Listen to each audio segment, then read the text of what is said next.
सिंध के अॻूणे वॾे वज़ीर लियाकत अली ख़ान जतोई चयो आहे त इलेक्शन में अवाम वोट ॾेई असांखे कामयाब कयो, पर धांधली करे अवामी मैंडेट ते धाड़ो हयो वियो।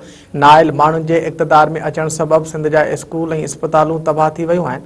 अॻूणो वॾो वज़ीर लियाकत अली ख़ान जतोई राधन शहर जे दौरे ते पहुतो, जिते हुन पार्टी कारकुननि ऐं हमदर्दनि सां मुलाक़ातूं कयूं ऐं कमलेश कुमार राजाणी ऐं नरेंद्र कुमार जी मेज़बानी हेठि मांझांदे में शिरकत कई।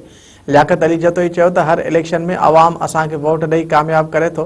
गुज़िरियल इलेक्शन में भी अवाम वोट ॾेई असांखे कामयाब कयो, पर धांधली करे अवामी मैंडेट ते धाड़ो हणी नाइल माण्हुनि खे इक़्तिदार ॾिनो वियो।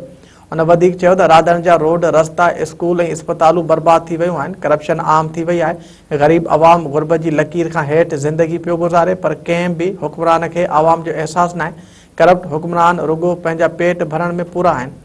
लियाकत जतोई चयो त 2007 में असांजे वक़्त में ॿोॾि आई हुई, पर असां रिथाबंदी तहत पाणी खे रस्तो ॾिनो ऐं बिना कंहिं नुक़सान जे पाणी क्रॉस करे वियो। मौजूदा हुक्मराननि अवाम खे केतिराई भेरा ॿोॾे दरबदर कयो आहे।